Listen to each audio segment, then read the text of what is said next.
So I hope you're still with me so far. We're going to have a look at some strumming now. Now strumming is what we do. We play the chord with our left hand, and with our right hand we're hitting the strings. All right, so let's have a look at how we do that. So when you're strumming, you can use your thumb. Some people like to do that, or put your thumb and your first finger together. So you get that sound. By the way, I'm not playing any chord here, I'm just strumming the open strings. So do what you feel comfortable. Obviously there's one problem with these two techniques, and that is if you play a long time it hurts your fingers. So luckily there's picks, and picks you can get any of the music stores. So go in and have a look. There's lots of different types of picks. Some are thick, some are really thin. Just try out a few that you like. This one is about a 2.5mm one. To me, I like the sound of this. It's not too thin and it's not too heavy.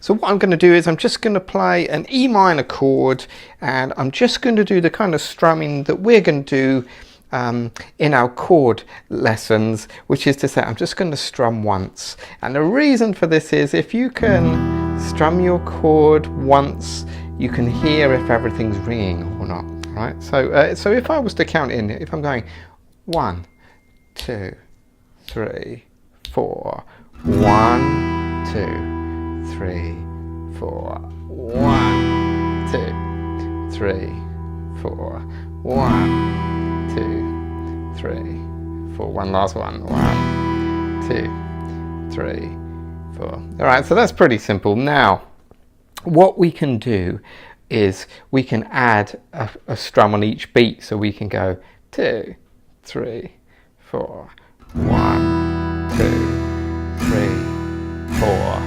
1, 2, 3, 4. And just check that everything's ringing. If your chord is sounding like this, then it might do when you start. Just try and correct it. Alright. Now the next thing you can do, if you're counting, is you can go 1 and 2 and 3 and 4 and. So what you're doing there is you're adding the upstroke. This might feel a little uncomfortable at first. You're going 1 and 2 and 3 and 4 and.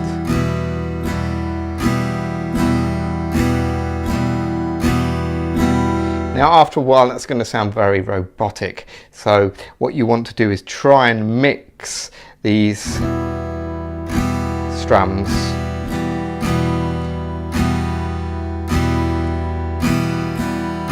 with the other one. So what I was doing there was, if I was counting, that would be 1, 2, 3 and 4. 1, 2, 3 and 4. Now I know what you're thinking, we haven't done this E minor chord yet, but that's alright. You can zip ahead if you like to the chord section, just have a little go to learn this chord and then come back. So once you get used to that idea of strumming on the beat, you can do a few more interesting things. I'm just going to do this with the E minor chord again.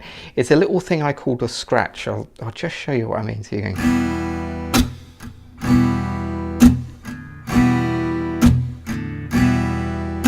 Now all I'm doing there is I'm playing the strings, but as I do, I'm bringing down my right hand at the same time, so that the strings are just muted like that, you see, and you get that little scratch. At first for you it might, you know, some of the strings might ring, but just you can just sit there while you're watching the telly doing that. All right, so try this. You can do I'm E minor again. I'm going chord, chord, scratch.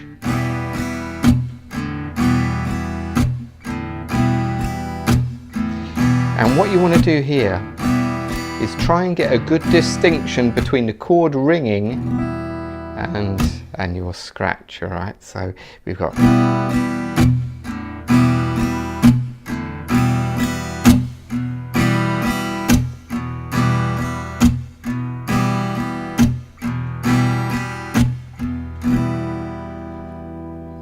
that's a little good thing you can try there. Another thing you might want to do, as I mentioned before, is just kind of see if you can mix things up. So if you're playing 2, 3, 4 and 1, 2, 3, 4, and you can muck about where you put the upstrokes. So for example, if you think you could have a possibility of 8 notes in total, 1 and 2 and 3 and 4, and if you did that the whole song, your audience will fall asleep. So what you could do is try and muck about, see if you can leave certain notes out. So let's leave out, say, the and of 2. So if we go 1 and 2 and 3 and 4 and 1 and 2 and 3 and 4 and 1 and 2 and 3 and 4 and 1 and 2 and 3 and 4 and not too bad, sounding slightly different. What if we left out the and of 2 and the and of 4? How would that sound? 1 and 2 and 3 and 4 and 1 and 2 and 3 and 4 and 1 and 2 and 3 and 4 and so on. Then what you can do, if you're really getting good, you know, is you can put the scratch where you left out the bars there. So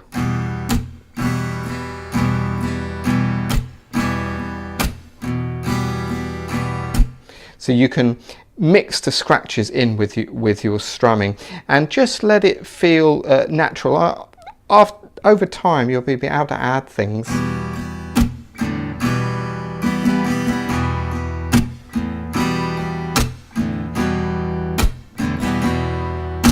And it will feel natural to you. All right, I hope you did all right with that. Strumming is one of those tricky things that at first when you do it, you feel very, very awkward and very rigid. Just try and keep your right hand as flowing as possible, as free and relaxed as possible. All right, so good luck with that.